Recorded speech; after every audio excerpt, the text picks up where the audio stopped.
Thank you, Annie. Don't be shy. Feel free to grab some drinks. I know you're all thinking of it. Feel free to.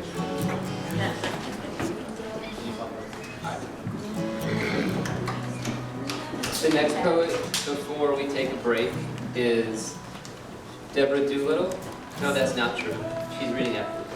Patricia Davis. Patricia Davis is reading next. Patricia's poetry and translations have been published in New Laurel Review, Poetry Lore, Saltville, and her work has been nominated for a Pushcart Prize. She co-authored an award-winning book of nonfiction, The Blindfold's Eyes, and her first play, Alternative Methods, was produced in New York and Washington, D.C. in 2010. She lives in Virginia with her husband and her 5-year-old. Patricia Davis.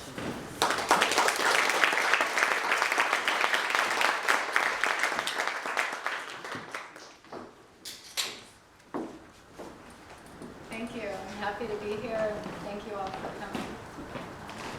My daughter is 6 now, and some of these poems have to do with the experience of parenting. Yeah. Just bend it down. There you go. Okay. So I was just saying some of these poems also deal with the experience of parenting because it tends to be an all-consuming kind of thing. Can you all hear that? First, I'm going to read 4 poems, I think, is what I have here. And the first is called Play. We came from the burning sky. We are water, remnants of stars. But let's go back to the story. You pinched us from mud. Well done. But God, what you missed. Inside me are fingers, eyes, feet, skin. I carry a double heartbeat. Nothing is like this, to grow another body in your own. Sometimes I feel I hold you like a child, awaited, unseen, surmised, a hope, a kick. Sometimes, God, I speak to you as if you needed my voice. Sometimes I believe you're my breath. I keep filling myself and birthing you back to the world. I'm afraid I'm going to have to put on my terrible glasses. Okay.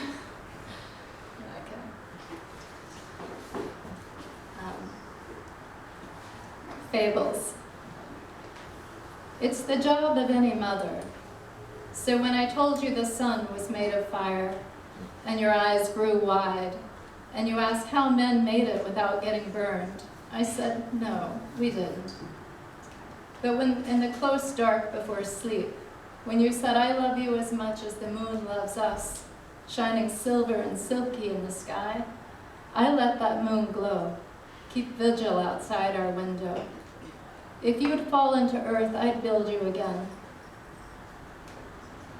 You'd return as olives or wine, the chant of cicadas, the eyes of a turtle or frog, shining like jewels on the bank.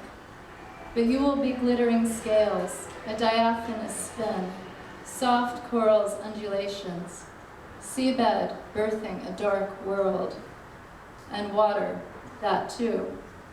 You'll join the water that broke you. Look, it's holding the moon.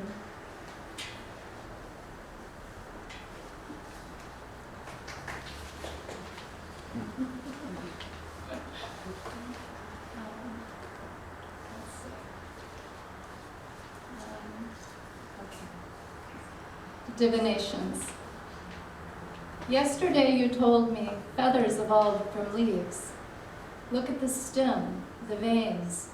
Birds learn to fly by watching them fall.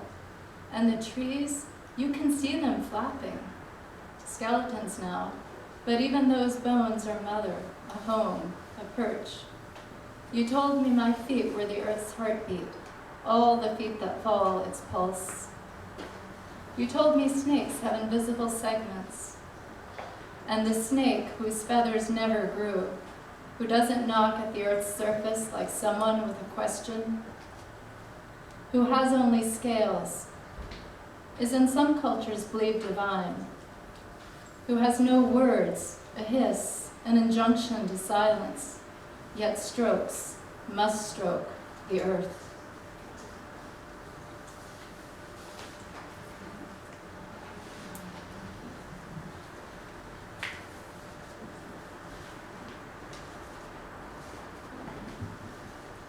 A couple more here. This next poem is about the mother of Icarus. I don't know if anyone has ever heard of Naukrite. She was Icarus's mother. Icarus, of course, slammed into the ocean after his wings melted. And she was his son, or he was her son, and she was a slave, as was he. And so this is an imagining of what her experience of sunrise would be like. Naukrite, mother of Icarus, at sunrise. Up early, feeding you before dawn, I watched the world put on its forms. Mountains scratched themselves from the sky. I watched them purple. And in spring, Icarus, when the sun shifted and filled our windows, shadows swept in on the floor, branches, knobby-spined, waiting for growth to unfold. They modeled your back, inscribed you with buds.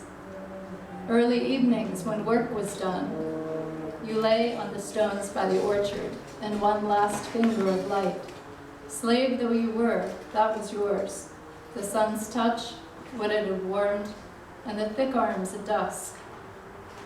I have to live with it, bursting beneath the curtains, dazzling a corner's barrenness, lingering there, and all its replications, trees ghosting up from a puddle, the under-palace of shadow. I have to let it touch me, what we loved, what you rose to.